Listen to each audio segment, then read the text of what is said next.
It's brilliant to see everybody. Welcome to the Peter Wilson lecture. We're obviously disappointed we can't meet in person, but I guess one of the advantages of this format is that we can open our virtual doors very widely to more people than we could get in the auditorium. And it's brilliant to see so many of you here. I should say we're also going to record the lecture and the conversation, because then we know there'll be lots of people who can't necessarily make 6 o'clock this evening, but we'll have the opportunity to watch it later, which is great. Before I turn to our speaker tonight, I'd just like to say a few words about Peter Wilson. As many of you know, Peter was the owner and chairman of the Estates Gazette, the Bible of the property world, for nearly 2 decades. He was both an honorary fellow and a benefactor of Fitzwilliam College, and along with his wife Audrey, and it's lovely to see Audrey here tonight, contributed generously to the college's development, most visibly through the creation of Wilson Court. After Peter's death, the college has been pleased to continue our relationship with the Wilson family, both through Audrey's support of and ongoing interest in our teaching of land economy and in this annual lecture. Last year, we were in the midst of the emergency COVID response, so we had to cancel everything, but I'm really pleased that we've been able to put the lecture back on track and be here with everybody today. I'll introduce today's speaker, Dan Labbad, Chief Executive of the Crown Estate, in a moment, but just to outline how we're going to run the next hour. After Dan's talk, we're going to hear a response from Ian Marcus, a Fitz alum and current president of the Cambridge University Land Society. Ian graduated from Fitz in 1981 with a degree in land economy and was in banking for over 32 years, always focusing, I think, on the real estate industry. Ian's been a Crown Estate Commissioner, past President of the British Property Federation, Chairman of the Investment Property Forum, and is a Fellow of the RICS. And it turns out I didn't know, but knows Dan very well. I didn't know that until before last. I'm also really pleased that we've got Dr. Emma Leese, the Peter Wilson Fellow in Land Economy at Fitz, here with us, who's also ready to comment and ask a question. So moving on to Dan.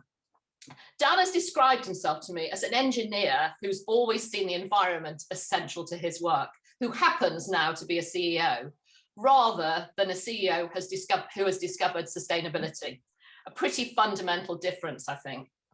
After a successful career with Lendlease and often involved in significant and complicated regeneration projects, he's moved to become CEO at Crown Estates at the end of 2019. Since then, of particular interest perhaps this evening, he's driven a major move to offshore wind with the capacity to deliver clean electricity to 7 million homes and provide training and employment opportunities too. His topic this evening is the environment in property. Over to you, Dan. Thank you, Sally. First of all, can you hear me okay? Yeah, absolutely fine. Thank you, and hello to everyone listening this evening. I was very humbled by the invitation to speak at this memorial lecture for Peter Wilson. I know that he and his family have had a long-standing relationship with the college, and you've had many great speakers in this series, and I know that this is a very esteemed and learned audience, so no pressure. This evening I want to focus primarily, as Sally has said, on sustainability and the climate emergency. And the reason I've chosen this topic is because of its importance. Even in all the uncertainty and horror of the pandemic, which I truly hope we're starting to begin the slow journey out of, we can't afford to lose sight of the no less urgent and certainly more enduring crisis of what is happening to our climate, its impact on the natural environment and ultimately society. It is affecting every country on every continent. It's disrupting national economies and affecting lives. Weather patterns are changing, weather events are becoming more extreme. 2019 was the second warmest year on record and the end of the warmest decade ever recorded. Having been in Sydney during the 2019-20 bushfires, I can attest to the devastation of that event. 4.4 million hectares of conservation land was burned and 113 animal species required urgent management intervention. The World Weather Attribution Initiative has analysed the role climate change played on those events in Australia, which showed that the risk of intense fire weather had increased by 30% since 1900 as a result of anthropogenic climate change. The 2015-16 Paris Agreement, a legally binding international treaty on climate change, which the UK is signed up to, aims to limit global warming to well below 2 degrees, preferably 1.5 degrees Celsius. The Intergovernmental Panel on Climate Change has made it clear that if we don't manage to 1.5 degrees, we're going to face a real devastation, with billions more people exposed to severe heat waves and climate-related risks. We're essentially facing exponential impacts from even small rises in atmospheric temperatures. So this is a real challenge, and one that's with us right now. So over the course of the next 20 minutes, I want to cover, I guess, a few reflections. Firstly, where we've come from in recent times using my own experiences, where I think we are at the moment on the issue, and finally, the imperative, where we must get to. And I'll provide hopefully an example of what good looks like, drawing on the offshore wind reference that Sally made in her introduction. So when I started out studying engineering in Sydney back in the 1980s, outside of avoiding environmental incidents, the environment simply didn't feature, which is probably no surprise given the fact that climate science was in its early years, relatively speaking. After spending the first part of my career in the construction industry in the early 2000s, I became chief executive of something called the Hornery Institute, which was an offshoot of Lendlease.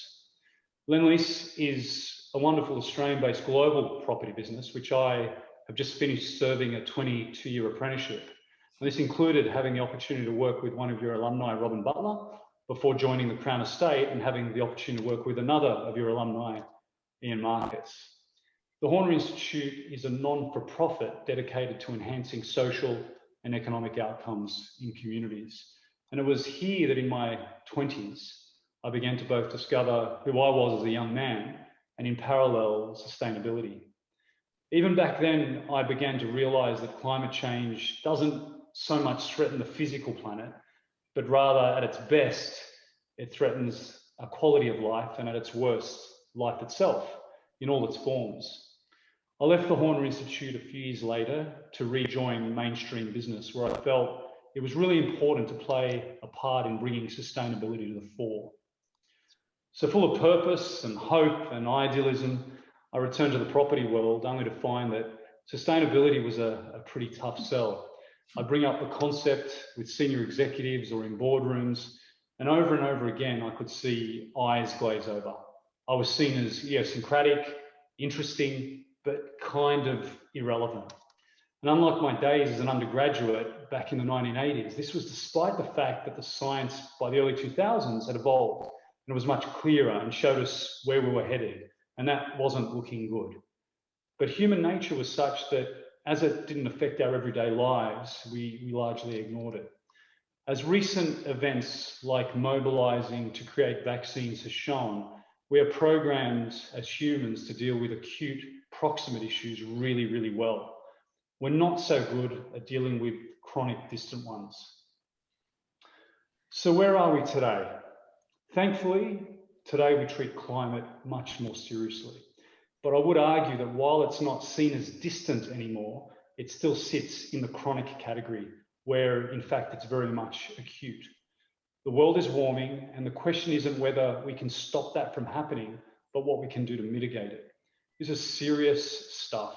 The difference between whether we can hold to a 1.5 degree world or whether we slip into a much warmer future than that is essential, because the former would be damaging, but the latter would be catastrophic. In fact, our generation is at the cliff edge. The decisions we take over the period ahead will represent our bridge into history and determine the quality of life and fate of generations to come. The challenge is that while we have come a long way from eyes glazing over, against this acute backdrop, there is still too much talk and not enough action. Plenty of marketing, but not enough real change.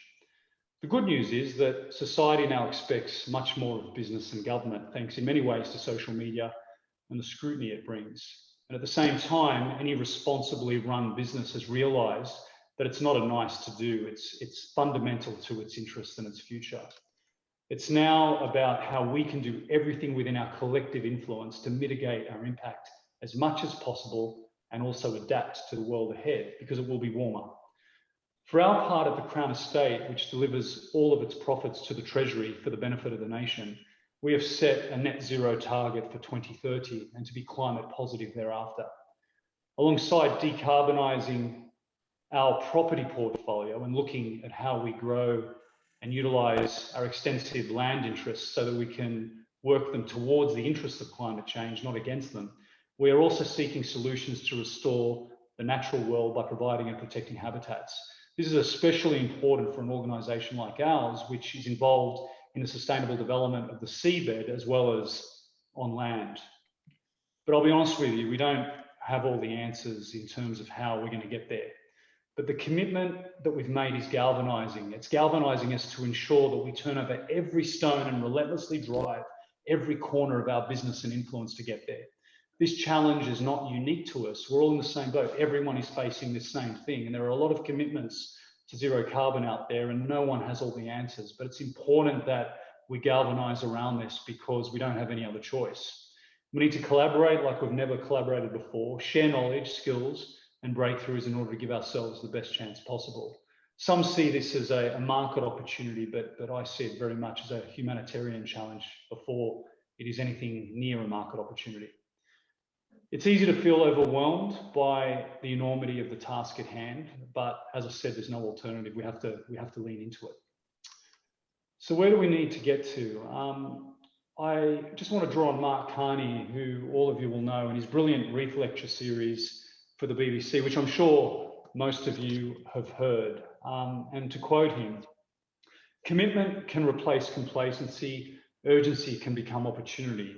Because the challenge of shifting our economies to net zero is an enormous opportunity, and it's one that will have to involve every company in every sector in every country. Building a sustainable future will be capital intensive after a long period when there's been too little investment. It will be job heavy when unemployment is soaring. It will be global when we're being pulled to the local. It's what the world needs for its future, and it's what we need right now. To seize this opportunity and solve the climate crisis, we must address three challenges. The first, engineering, the second, political, and the third, financial. Engineering, political, and financial. And I'd suggest that we're all of this is within our grasp," unquote. I can't do justice to Mark's powerful lecture here, but in essence, he goes on to talk positively about the opportunity we have to generate enough green energy to power our buildings and transport with time, scale, and investment. That innovators and entrepreneurs will grab hold of this opportunity, but that we also need credible government commitments to net zero to ensure investors pour money in and create a virtuous circle. He notes that movements such as climate, which are and were once seen as being on the fringes, now are gaining political traction, are having an impact on our politics, including the UK's net zero commitment. So let me end with a little hope by providing an example of where this combination of engineering, politics, and finance is playing out in reality. The growth of the UK's world-leading offshore wind sector. It was only 20 years ago when I started at the Horner Institute, and before I had discovered sustainability, the first ever offshore wind turbine was installed in the North Sea. Today, 10% of the UK's electricity comes from offshore wind, and this is set to triple by 2030, producing enough green energy to power every home in the country.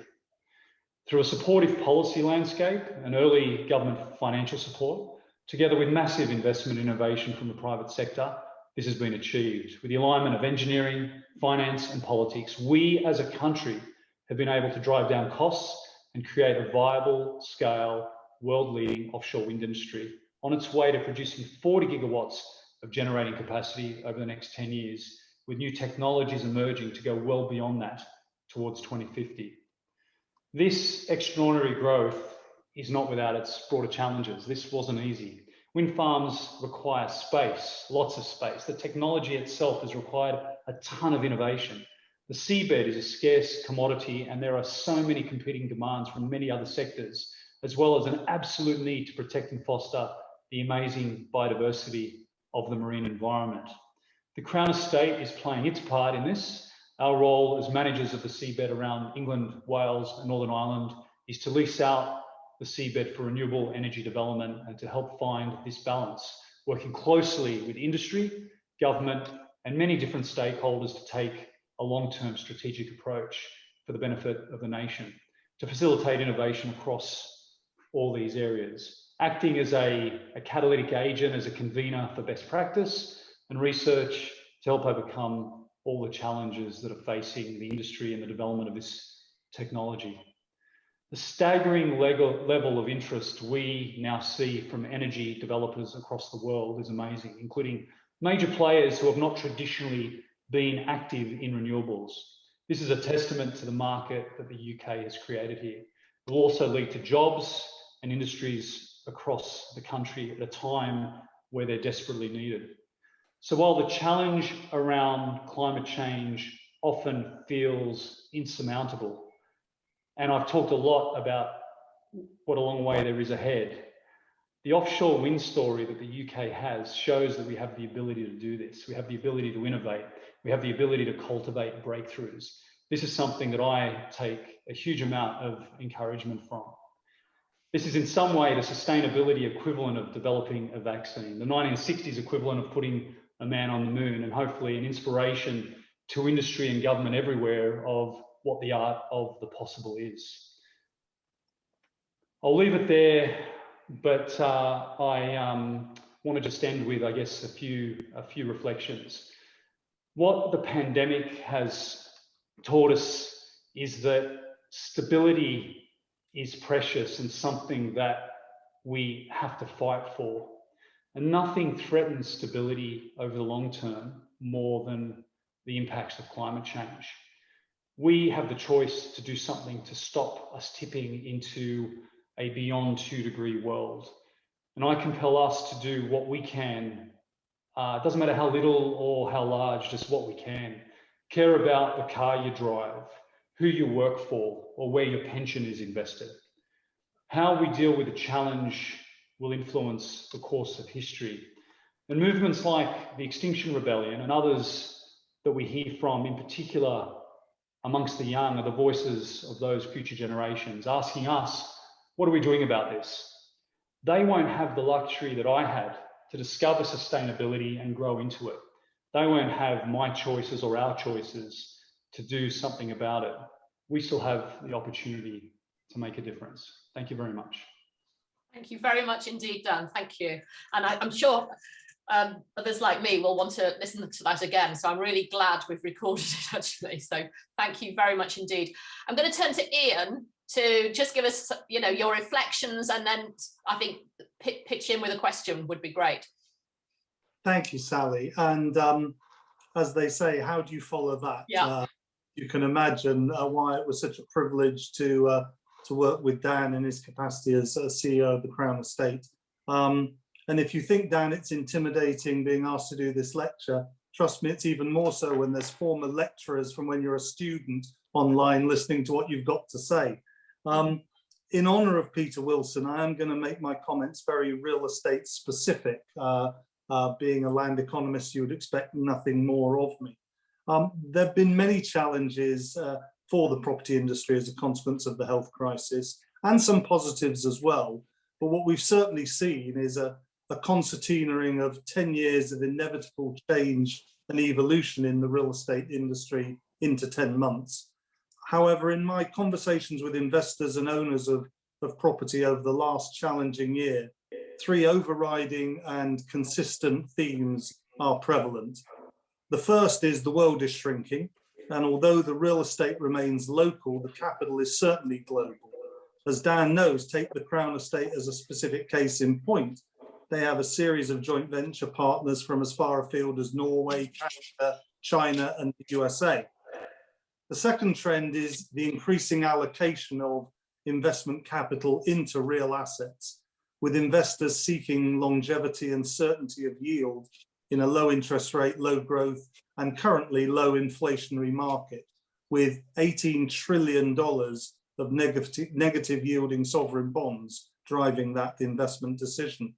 And currently the vast amount of that money is seeking to invest in real estate alternatives, such as we define as sheds, beds, and meds, which is logistics, multifamily, life sciences, senior living, and many things that have a sustainable theme to them, as opposed to the main sort of food groups of office and retail, where there are more uncertainties at present on how occupiers' needs will change over time. And the third issue, which ties very much back to what Dan said, is the rise into the top of everyone's agenda of ESG, environmental, social, and governance issues. Prior to the global financial crisis, many paid lip service to CSR and the green agenda, but discarded their commitments when financial survival became an imperative for them. Today, it is without question become the #1 guiding principle for many organizations, albeit there are different priorities of the E, the S, or the G, depending on who you are and who your stakeholders are. And whether it be climate change, diversity and inclusivity, well-being, or broader social impact, not a day goes by without a further commitment or statement of intent. And to prove that point, if you just look literally in the last 24 hours, we've seen there was an interview in the Financial Times with the real estate CEO of Nuveen on sustainability, and he happens to be one of the Crown's partners. An announcement by Federated Hermes, that's the post office pension fund as was, of their sustainable global equity strategy. Blackstone, the biggest real estate investor in the world, publishing its green lending criteria. Today, a €600 million green bond issued by Europe's largest REIT, the German company Vonovia.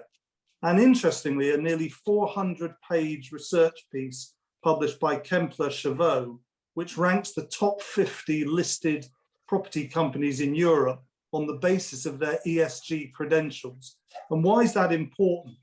Because if the trend and focus continues, those with the highest ratings will have better access to capital at a lower cost, enabling them to modernize their portfolios and reposition their businesses, while others will be left behind, with the consequence that investors will focus less on the green premium, but more on the brown discount.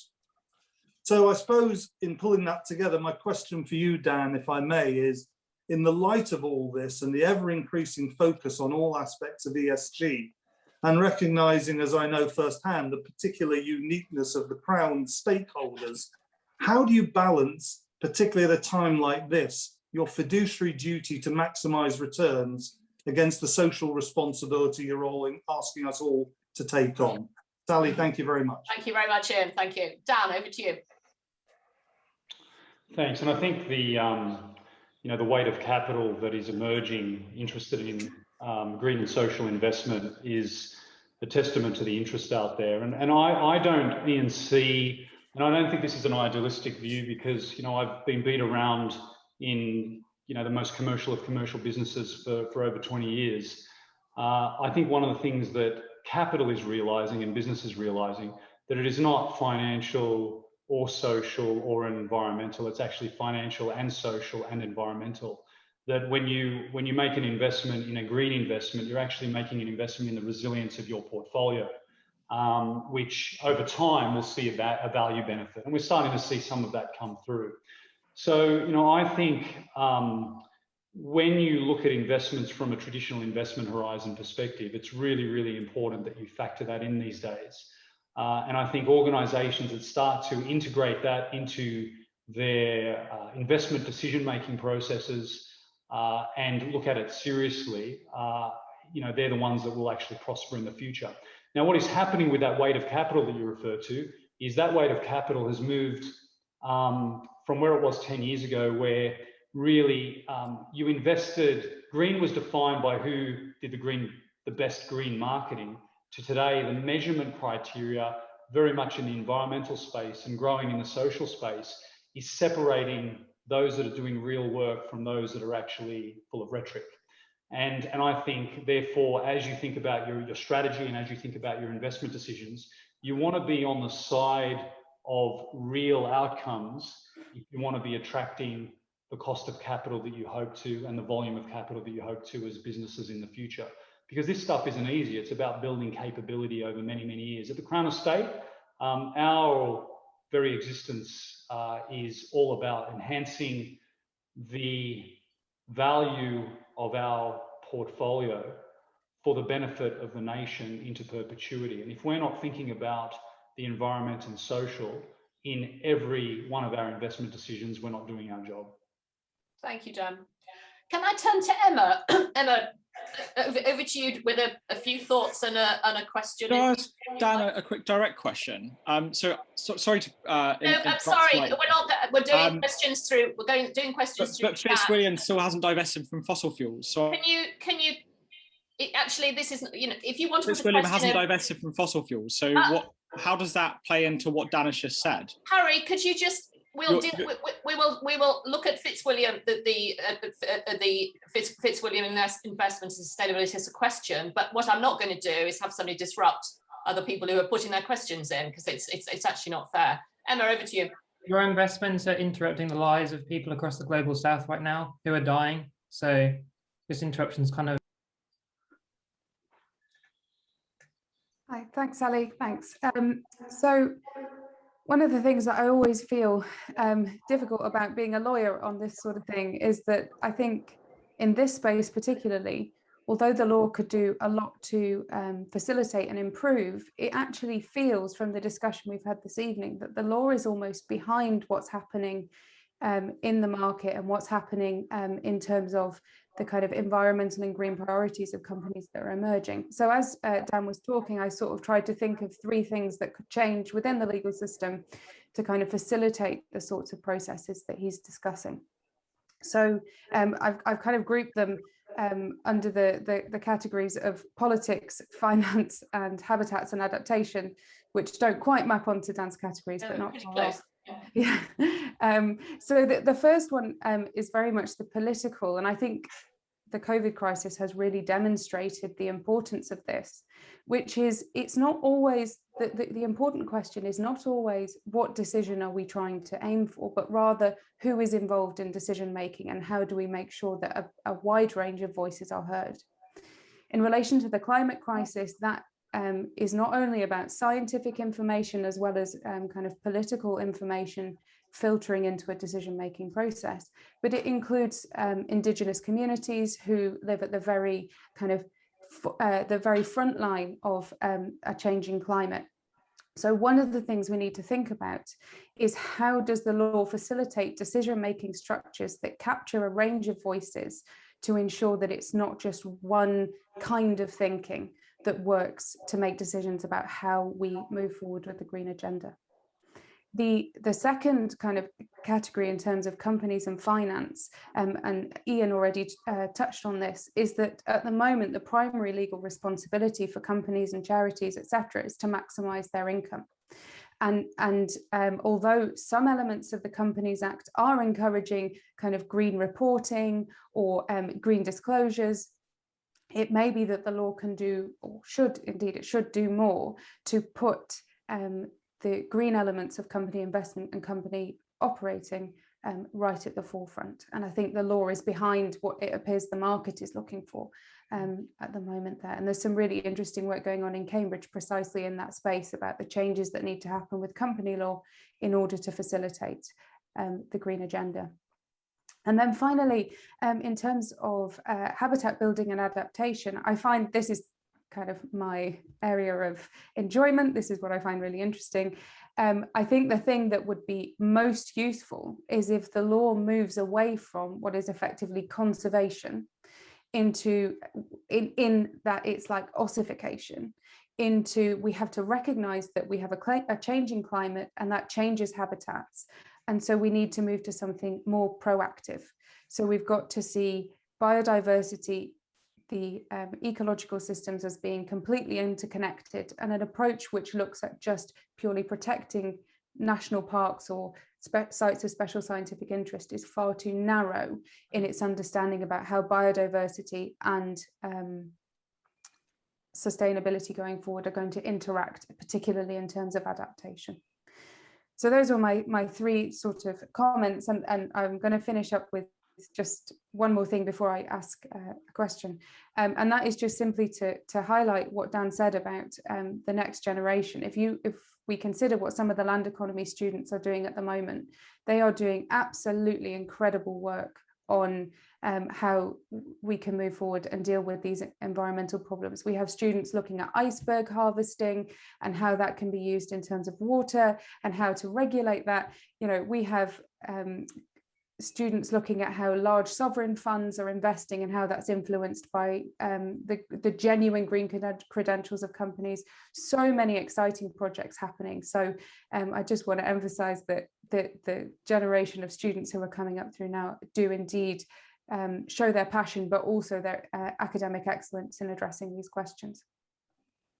And so to wrap all that up with a question, basically, I wondered how at all do you think we should change our decision-making processes in order to facilitate the kinds of changes that you're discussing about, not just legal decision-making, but just as a kind of state, we have a sort of way of making decisions. Does something more disruptive need to happen in order to change the outcome of decisions through those processes?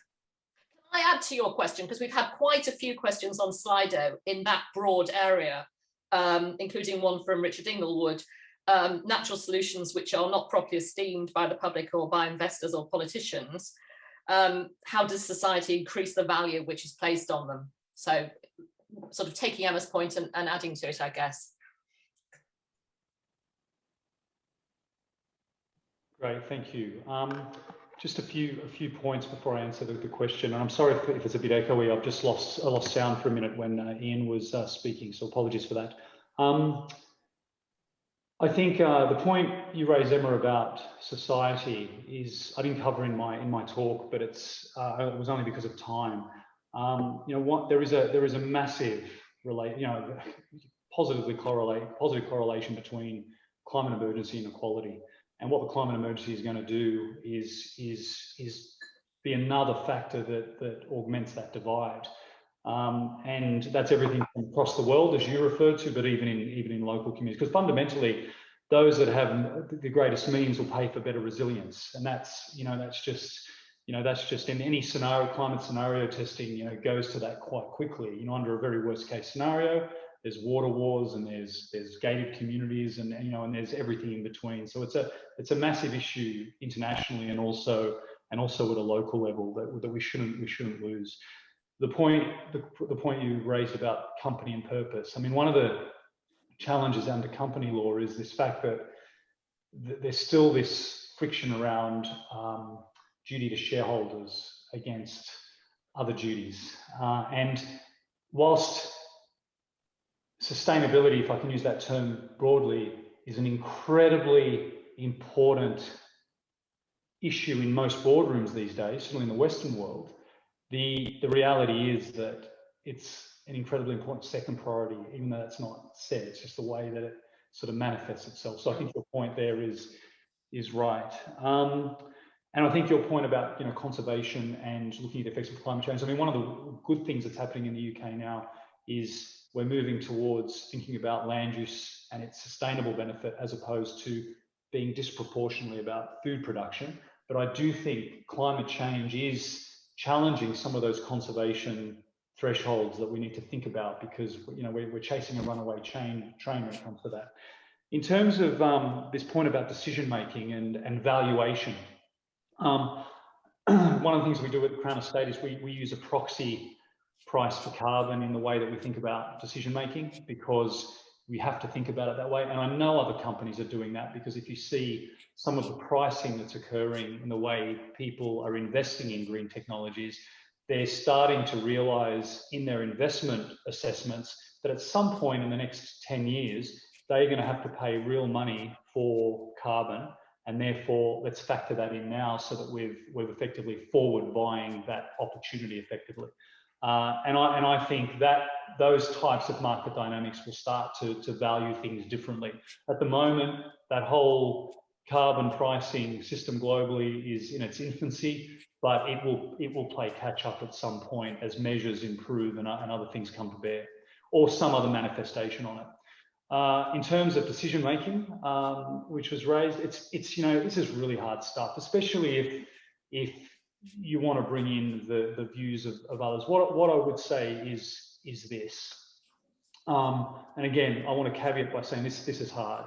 One of the things that the Crown Estate has been able to do in our work in offshore wind is provide a platform to bring in a real diverse range of interests in working through how we build the industry and what areas of the seabed we utilise and don't utilise. And it has been a really empowering process, and it forces you to change decisions and it forces you to guide things in different ways. And I think we've got to get better at those engagement processes. But one of the things that I think we have to think about is trade-offs. And rather than treating every element in a decision-making process equally, I think we do need to think about prioritising what is acute and what's going to threaten humankind versus what is going to do some damage, but not to that extent. And I think there needs to be some form of, hierarchical thinking in decision making, because without that, one of the challenges, even with the best engagement, is everyone has a different opinion, in particular in this day and age, as to what good looks like. And that's incredible. It's almost impossible to navigate unless you, as you say, provide some kind of facilitated framework for better decision making. Thank you, Dan. And I should say, I'm hoping that Rod, our bursar, is on this meeting. I'm going to come to him in a minute in terms of the specific Fitzwilliam question, because I'm certainly not ignoring it. I'm just not prepared to have people shouting over other people, because I don't think it's very helpful. Can I ask you a very topical one, actually, Dan, which probably might be slightly outside of I accept it's slightly outside of the topic tonight, but just feels very, very topical. How is the Crown, or how's Crown Estates responding to social change, specifically in the context of Reclaim the Streets, and making everyone feel safe in the spaces you develop? So I don't know whether there's any work going on that. But I guess it's the S in ESG, I suppose. Yeah, it is, and the S is probably the hardest to define. So firstly, and again, I'm going to caveat this by saying this stuff is hard. So everything I say, I don't want it to come across as easy. It's hard, but we are looking at a number of things. The first is ensuring that as we roll out our work, we're thinking about equitable solutions. I think that's first and foremost. Who are our customers? Who are our stakeholders? And thinking through, wherever we touch the country, that what we're doing, we are striving for our outcomes to be equitable, and the benefits of our work produce equitable solutions, and a diverse range of people have access to them. Now, that might sound like rhetoric, but it's not, because the way you think about your products and services changes vastly when you think through that lens. One of the things that we're looking at is obviously the impact of our procurement power. We have a huge amount of influence. We're a £14 billion portfolio nationally. And, how do we support education in the way that we roll out our portfolio? And is there something, can we build a curriculum through what we do that can serve the country? That's one of the questions we're asking ourselves. Employment and skilling is another one. Our further education sector is not built for today's age. It was built for the Industrial Revolution. And we need to, and Sally, you and I have had this conversation in the context of another piece of work we do together. Our school system is geared really, really well to send students to university, but everyone else who doesn't go to university, I would argue it's not geared as well.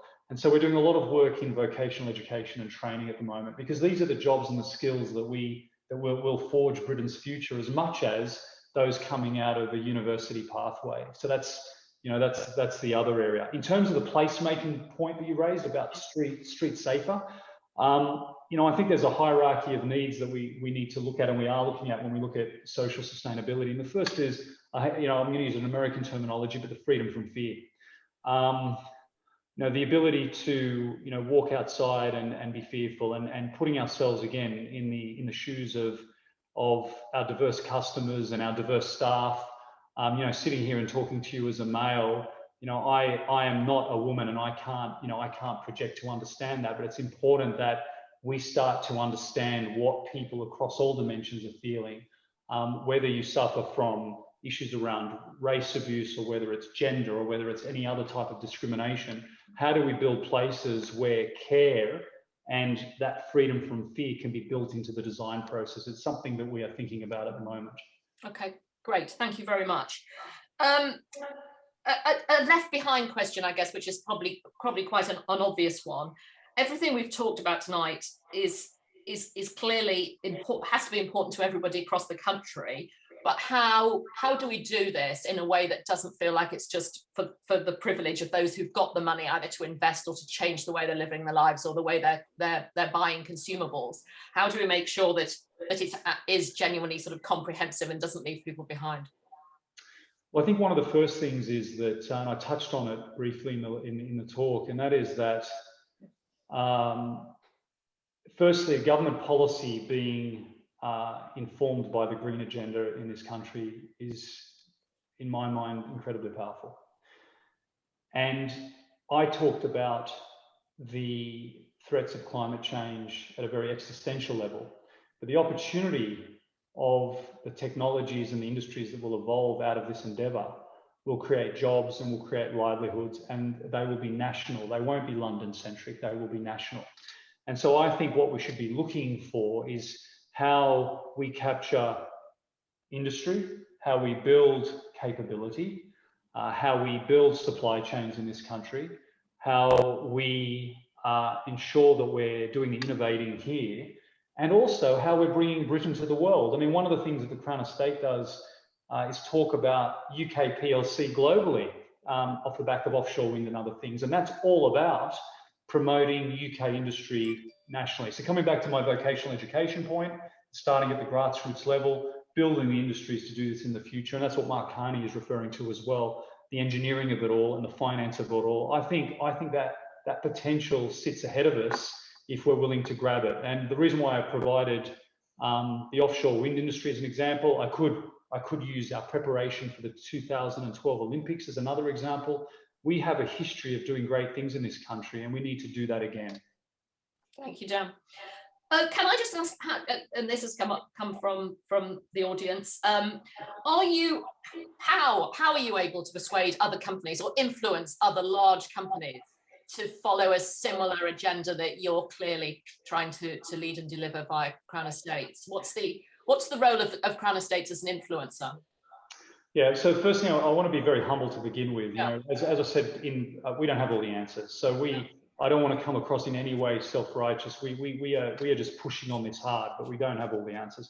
But I think we have a huge amount of influence because of who we are, and we are looking to use that by working in partnership, working with others, and learning from others as well. So we're doing that every day. We do it with our customer set, with our stakeholders, sharing knowledge and collaborating. And in fact, again, the offshore wind example is not a Crown Estate example. We were part of it. We were not all of it. And that came from cross collaboration. So, but to answer the question, we have a huge influencing role moving forward, and we see our responsibilities in that regard. Thank you. This is probably a rather tricky question for you, I think. How on earth do you influence autocracies on climate change? I think that's probably more a question for intergovernmental work. But any thoughts on how you influence beyond our boundaries, I guess? All I'd say to that is going to be sort of like some media training in this answer, but it is genuine. I think that coming back to the point I made about too much talk and not enough doing, if you were to ask me in 10 years, what does success look like for us? That is that we have demonstrated what good can look like. One example of what good look like. We haven't been perfect. We've made some mistakes, but we've leaned into it and we've provided some real outcomes that have made a real difference. And I think the more and more people, the more and more, certainly in the UK, that can do that and around the world, others will follow. So I think the best example and the best influence we can provide is through real examples, which again is why I draw on the UK offshore wind success story, because nothing speaks like a real story. Thank you, Jen. There was a question came in by chat earlier on, which is a sort of post-COVID question. The expectation is that there's going to be a lot of empty office space. I mean, who knows? We're all expecting this, but we don't know, do we? But let's assume there is going to be a lot of empty office space. What do you think what are the opportunities with that to actually improve the quality of that accommodation, that office space in terms of the environment and sustainability, but also have you got any thoughts about alternative uses for what could be empty office space in city centres? I think the question that everyone in major cities around the world that is involved in property is, how do you ensure that the historic destinational benefits of the places you held maintain post-COVID? And that'll include everything from learning new ways to activate space that doesn't involve such concentrated traditional retail, right through to what happens with the office moving forward. And we know whatever happens, it will change. And we need to look for new usage typologies, better multimodal mixed use opportunities, so that, you know, city centres where there isn't residential at the moment, how do you create opportunities around that? And how do you work with companies to redefine the office of the future? What I would say is this, though, in terms of an answer to that question.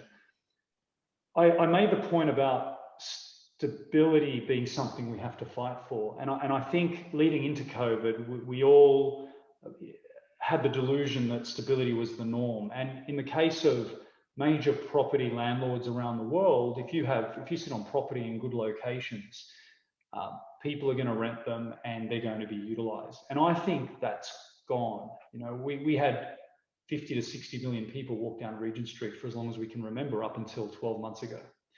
And that is forcing us to rewire the way we think and realize that we have to fight for stability, and therefore we're galvanized to innovate. And that, to me, is a humbling thing, but an incredibly important thing in the way that we think about the world and business moving forward. Because I think where we run into trouble is if we think tomorrow is going to be like yesterday, and that's one of the good things that's come out of it. Thank you. Rod, are you there? Sally, hi. Great, thank you. I don't want to ignore the questions that have been asked about investment and disinvestment in Fitzwilliam. I'd actually like to address it more widely, though, because in a sense, I think it'd be quite useful to answer the broader point of how is the college tackling the broader issue of sustainability and the environment, including issues around investment. Sure, I'd make three comments, Sally. Firstly, you know, like lots of organisations, we're on a journey in terms of sustainability. I think, you know, sustainability is a key value for us as a community. We're really fortunate that we have some colleagues who are leading academics in the field, but I think for all members of the community, academics, staff, students, we view sustainability as a critical issue for us. I just touch on two areas. One is obviously our investments, and then secondly is our physical estate, the bricks and mortar, the buildings in which we inhabit. Firstly, on the investments, we're very fortunate that my predecessor and other people on this call, Andrew Powell, who was Bursar, put in a lot of effort for us to put in place ESG policy around our investments, and that went in place about 12 months ago. But as I mentioned earlier, this is a journey, so we have a reference point in terms of our approach to fossil fuels in that ESG policy. There is obviously, as we progress going forward, there will be an opportunity to look at that criteria and tighten that criteria. And as a community, I think we have every intention to do that. But the foundation work that Andrew put in and others put in has been really strong for us in terms of taking the college forward in that area. So that's in relation to investments. In relation to our physical bricks and mortar, we unfortunately, our majority of our buildings are 60s in their form, 1960s construction, and so therefore don't really have the same levels of sustainability as modern buildings. And it's an ongoing challenge as we go through our estate and renovate our estate to make sure that we apply the highest levels of sustainability that we can to our physical bricks and mortar. And indeed, I think that where we build new buildings, we would seek to do that on a passive house basis so that we can demonstrate that commitment to sustainability. Thank you. Thanks, Rod. And I should say also, when it comes to divestment from fossil fuels, why is it that I should also say that we've got students on our investment committee, and we've developed our policies through open meetings. Dan, this is a really Fitzwilliam can't. It doesn't really. This is a really mean question to put to you. I'm sorry. Look, we've just answered that question. We're not actually here to have this debate tonight on this. It's a continuing conversation in college. So it's students, fellows, members of staff were all involved in these conversations all the time. It's not helpful just to try and do it in this way, I don't think. Dan, this is a really mean question that's come in from Robin Bell, which you may or may not feel able to answer. I don't know, so I just warn you. Which is, have you done any sort of risk assessment about the possibility of Scottish independence, and what would the impact of that be, do you think, on Crown Estates? Is that something for your audit committee? The Crown Estate that I run is responsible for England, Wales, and Northern Ireland. So. Oh, that's all. Oh, right. Oh, that was a good answer. That was a much easier answer than I expected. I thought it was going to be a very tricky one. Right. Okie doke. And again, it's a sort of, I mean, some of these questions that have come in are broader, and it seems, just because of your wider interest, if you don't mind, I'm keen to put them to you. What's your view on active travel? And are you thinking about the issue of travel at Crown Estates? I guess is it an issue that you're thinking about? I suppose partly, what are the lessons that we've all learned from the last year, both positive and negative, and how much impact do you think that will have on travel, particularly, I guess, in relation to business?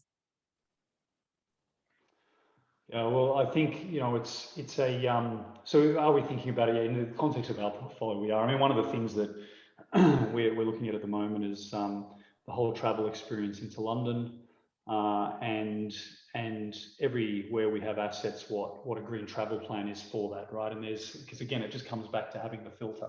Not easy, but you've got to have it so you can build the capability to work through these things. In terms of coming back to, I guess, where I ended the speech on the car you drive and where you put your money and the rest of it. Travel is obviously the other category, and there's many others. And the first thing I'd say is that it's a personal choice, and I think that when you sit in your home and you've got your thermostat set to 21 degrees as opposed to 17, and putting a coat on, that has a big impact on carbon output, right? So there's all these personal choices that we have to make, and I'm not going to judge those, but what I would say is it's really important that as consumers we call on the people that provide our products and services to become greener and make choices where we spend our time and our money to ensure we're putting them into green choices more and more, and ask those questions. And I think that's what will compel business to do more. And the airline industry does have a trajectory to become greener, and that's what we need to continue to compel them to do. I have to say, turning down the thermostat will be music to our bursars' ears in terms of setting our budgets for next year. But, question from Duncan Field: how long do property companies have to prevent existing assets becoming obsolete because they're not net zero? Great. Ian, do you want to comment on that? I can see you nodding. Great question. Go, Ian. Go on, Ian.